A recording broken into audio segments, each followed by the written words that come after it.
हैं, गलती नहीं दोहराएंगे। ठीक है, अब की बारी ठान लिए हैं, गलती नहीं दोहराएंगे। तेजस्वी जी को लाएंगे, उनकी सरकार बनाएंगे। ठीक है। नमस्कार, न्यूज फॉर नेशन देख रहे हैं आप। आपके साथ मैं हूं ऋचा शर्मा। बिहार में चुनाव है और चुनाव से पहले सियासी घमासान छिड़ा है। हालांकि फर्स्ट फेज के लिए मतदान हो गया है और सभी प्रत्याशियों ने अब चुनाव प्रचार करना शुरू कर दिया है। पूरी ताकत सेकंड और थर्ड फेज के लिए झोंकनी शुरू भी कर दी है। इसी कड़ी में अब कई ऐसे फिल्म स्टार हैं जो कि अपने नेता को सपोर्ट कर रहे हैं। इसी बीच बात करें तेजस्वी यादव की, तो तेजस्वी यादव को मुख्यमंत्री बनाने के लिए भोजपुरी स्टार शुभी शर्मा ने लीड ले लिया है। यूं कहे तो शुभी शर्मा अलग अलग इलाके में जा रही हैं, जनसंपर्क अभियान चला रही हैं। तो इस वक्त हमारे साथ शुभी शर्मा है, उनसे जानने की कोशिश करते हैं कि आखिर तेजस्वी पर इतना भरोसा क्यों है और क्यों लगता है कि तेजस्वी यादव ही मुख्यमंत्री होंगे। शुभी जी, सबसे पहले तो आपको बहुत बहुत स्वागत है। प्रणाम सभी को। शुभी शर्मा की ओर से प्यार भरा नमस्कार और प्रणाम। सबसे पहले मेरा यही सवाल होगा, क्योंकि बहुत सारे लीडर्स हैं और इस बार का चुनाव तो काफ़ी इंटरेस्टिंग है, क्योंकि सिर्फ लड़ाई महागठबंधन वर्सेस एनडीए की नहीं दिख रही है, सिर्फ नीतीश और तेजस्वी नहीं है, कई ऐसे लीडर हैं जो इस वक्त मैदान में हैं। लेकिन आपने तेजस्वी को ही चूज किया और तेजस्वी के लिए ही आप प्रचार कर रही हैं। ऐसे में क्या लगता है, तेजस्वी यादव क्यों?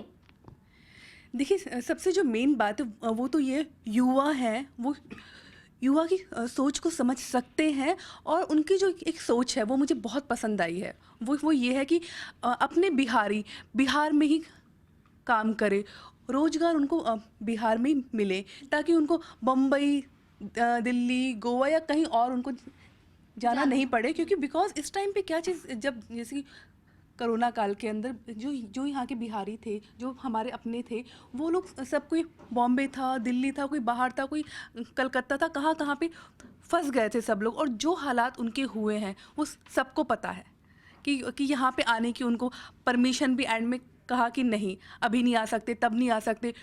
ट्रेनें नहीं थी उनके लिए कोई सुविधा नहीं थी इस सरकार के अंदर। और इस बार तेजस्वी जी कह रहे हैं कि उनको भी 5 साल का मौका मिलना चाहिए, बिल्कुल मिलना चाहिए उनको। और वो युवाओं के लिए काम करेंगे, बिहार में रोजगार आएंगे, शिक्षा के ऊपर काम करेंगे। जो यहाँ की कमजोरियाँ हैं, शिक्षा पहली, जो मुझे लगता है, क्योंकि यहाँ पे अच्छे स्कूल कॉलेजेस और भी होने चाहिए बिहार में। दूसरा जो सबसे बड़ा मुद्दा है वो है बेरोजगारी, रोजगार नहीं है। तो वो तेजस्वी सरकार आएगी, रोजगारी, शिक्षा। और तीसरा जो यहाँ पे मुद्दा है वो है हेल्थ। हॉस्पिटल्स अच्छे नहीं हैं, जो अभी 15 सालों में बनने चाहिए थे। काफ़ी सारे हॉस्पिटल्स, उनकी आज भी कमी है। क्योंकि जब कोरोना फैला तब बिहार में जहाँ पे भी, मतलब जब देखा गया कितने हॉस्पिटल्स अच्छे हैं, नहीं हैं, ये भी कमी है। तो तेजस्वी जी की जो सोच है वो मुझे बहुत पसंद आई। और वो युवाओं के लिए सोच रहे हैं, बिहार के लोगों के लिए सोच रहे हैं, गांव के लिए। और मतलब वो चाहते हैं कि उनको जिसकी जो हमें फसल होती है उसके ऊपर भी उनका ध्यान है कि रोज़गार कैसे कैसे आए, जॉब है, खेती है, या क्या क्या चीज़ें जिसकी यहाँ पे कमियाँ हैं। वो ये सरकार ऐसी है कि वो चाहती है ये सारी कमियाँ दूर हो। तो इसीलिए मैं उनके साथ में हूँ। तेजस्वी जी की जो नई सोच है और वो जितने कॉन्फिडेंस से ये बात कह रहे हैं, और जो उन्होंने एक प्लानिंग किया है बिहार के लिए, वो बहुत ही अच्छा है।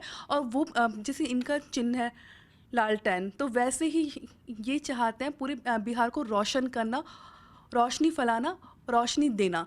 तो मुझे ये सोच इनकी बहुत पसंद आई है। और मैं चाहूँगी कि जितनी भी हमारी ऑडियंस है और जितनी जनता है और जो भी बिहार के लोग हैं, वोट ज़रूर दें और आरजेडी पार्टी को ही दे। क्योंकि इस बार सीएम मैं चाहूँगी, और मैं चाहूँगी आप भी लोग उनको अपना प्यार आशीर्वाद दें और इस बार सीएम तेजस्वी यादव जी को ही बनाएं। बिल्कुल शुभी, आपने कहा कि वो चाहते हैं कि लालटेन के सहारे पूरे बिहार को रोशन किया जाए, लेकिन नीतीश जी तो कह रहे हैं कि लालटेन का जमाना ही खत्म हो गया है, अब तो एलईडी सारे घर में है, सारे घर में हमने बिजली पहुंचा दी। तो वो तो कुछ और कह रहे हैं। देखिए, मैं इस वाली चीज़ पे एक चीज़ कहूँगी। जब बिजली कटती है, ठीक है, गांव के अंदर, शहर के अंदर क्या काम आता है बताइए? गांव के अंदर लालटेन काम आता है और शहरों में मोमबत्ती काम आती है। तो वो जो छोटी छोटी सी रोशनी वो रोशनी ऐसी है कि चाहे बिजली आए चाहे से नहीं आए, मगर किसी के भी जीवन में अंधकार होने नहीं देगी। तो वो छोटी सी, अगर आप बोलते हैं जिसकी अभी लाइट है, एलईडी है, but end of the day अगर किसी दिन लाइट नहीं आती है तो हम लोग क्या करते हैं, लालटेन ही हमारे काम आता है। वैसे ही बिहार के हमेशा, चाहे अभी चाहे आगे ही, लालटेन ही काम आएगा, आरजेडी पार्टी ही काम आएगी। इसीलिए मैं ये बोलना चाहूँगी, अंधकार को लालटेन ही दूर भगाएगा।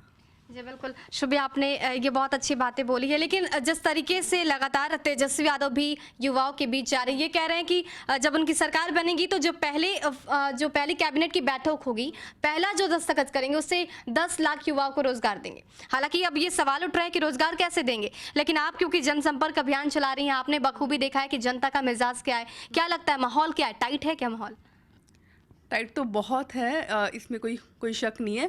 बट हाँ, जहाँ तक देखा है मैंने तो सब लोग आरजेडी के साथ में हैं, उनके पक्ष में हैं, क्योंकि कहीं ना कहीं वो, अगर तेजस्वी जी ने ये बात बोली है तो कुछ सोच के ही उन्होंने बोला है। उनके मन में प्लानिंग है कि इतनी जॉब कहाँ से आएगी, कैसे क्या होगा, क्योंकि उन्होंने ऐसे ही नहीं कि हाँ ठीक है इतनी जॉब देंगे, नहीं, वो ये जॉब 10 लाख देंगे तभी उन्होंने बोला है, और ये उनका वादा है जिसे वो पूरा करेंगे, और ये हमको उनसे उम्मीद है।